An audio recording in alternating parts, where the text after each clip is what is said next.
इसके ऊपर तशरीफ रखा हाजी शेख खालिद साहब, बाकी से मार्क्सवादी कांग्रेस पार्टी के तमाम की विंग्स और सेल्स के उम्मीदवार जिम्मेदारान बुजुर्गों ने मोहतरम और अजीज दोस्तों, किसी शायर ने कहा था, अजब ये दोगलापन है हमारा गम नहीं दिखता, अजब ये दोगलापन है हमारा गम नहीं दिखता, लहू से तर बतर दामन हमारा नम नहीं दिखता, उन्हें हम गोलियां बरसाते दिख जाते हैं सड़कों पर, जमाने को मगर हमकर बरसता गम नहीं दिखता। माजी में हमने देखा कि शहर के अंदर शहर के 6 मेयर के ऊपर जो फायरिंग का मामला हुआ है,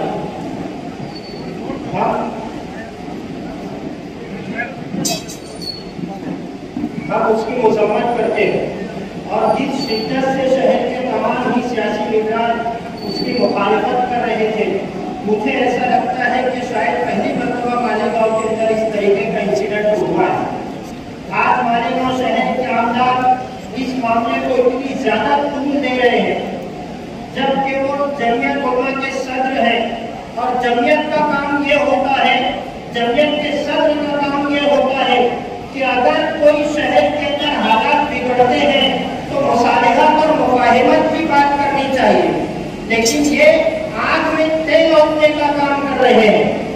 ये मजीद ज्यादा इस मामले को उलझा रहे हैं ताकि ये मामला और ज्यादा तूल पकड़े। ऐसा मुझे लगता है गर्दिश में सितारा है, झूठों की फहरिस्त में नाम तुम्हारा है, तुम आग लगाओगे हम आग बुझाएंगे, वो काम तुम्हारा था ये काम हमारा है। आज पहले मामले को लेकर पुलिस ने अपना स्टेटमेंट दिया है कि ये जमीनी मामला है, लेकिन जमीयत उलमा के सदर ये कहते हैं कि ये सियासी मामला है। अभी गुज़िश्ता कुछ रोज पहले यूपी के प्रतापगढ़ शहर के अंदर जमीयत उलमा के एक अहम जिम्मेदार आलिम दीन हजरत मौलाना फारूक हाशमी साहब को कुछ गैर मुस्लिमों ने शहीद कर दिया। जमीयत उलमा की तरफ से प्रेस नोट जारी हुई है कि मौलाना फारूक को शहीद कर दिया गया है। और शहीद किसे कहते हैं? अगर नाहक किसी का कत्ल किया जाए तो उस आदमी को शहीद कहेंगे। अपने आपसी और जाती इख्तिलाफ की बुनियाद पर अगर कोई आदमी किसी का कत्ल करता है तो उसे शहीद नहीं कहते। मैं भी मदरसे का प्रोडक्ट हूँ। ये हिंदुस्तानी फिल्म मुकद्दर का सिकंदर चला करके शहर की जनता को रामू बनाने का काम बंद करिए। जमीयत उलमा ने प्रेस नोट जारी की है कि मौलाना फारूक को शहीद किया गया है और मालेगांव शहर जमीयत उलमा के सदर मुफ्ती इस्माइल साहब कहते हैं कि वो जमीनी मामला था।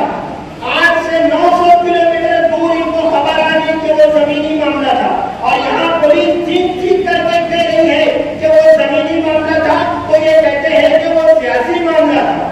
जमीयत उलमा हिंदुस्तान की एक ऐसी तंजीम है पूरे मुल्क के मुसलमानों का और सिर्फ मुसलमानों का नहीं, सेकुलर ज़हनियत रखने वाले लोगों का एक एतबार है जमीयत उलमा के ऊपर।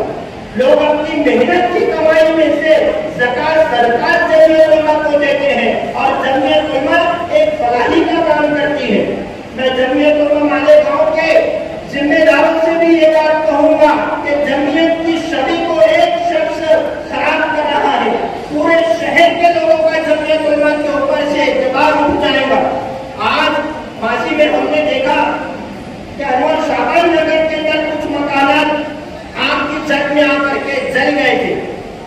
लोग जमीयत उलमा को चंदा इसीलिए देते हैं अपनी ज़कात और सदकात में से कि अगर कहीं कोई गरीबों का नुकसान होता है, कुदरती या जमीनी आफत और बलाएं आती है, तो जमीयत उलमा वहां पर अपना काम करे। जब ये चंदा लेना होता है आवाम से तो ये कहते हैं कि आप लोगों के सदके से ज़कात से आप मुखय्यारान कौम के जरिए जमीयत उलमा मुस्तहकम होती है। और जब कोई काम जमीयत उलमा के बैनर तले होता है तो ये कहते हैं कि ये हमारा कारनामा है। जमीयत उलमा के व्यापार को मालेगांव शहर में मजबूत किया जा रहा है। इस तरीके की बात नहीं होनी चाहिए। आज कुछ लोग ऐसे हैं कि फायरिंग मामले को लेकर के शेख आसिफ के पीछे पड़े हुए हैं और बस भर कोशिश लगा करके वो ये चाह रहे हैं कि ये खानदान का पॉलिटिकल कैरियर बर्बाद हो। अपनी बस भर कोशिश लगा करके वो ये चाह रहे हैं कि इनका पॉलिटिकल कैरियर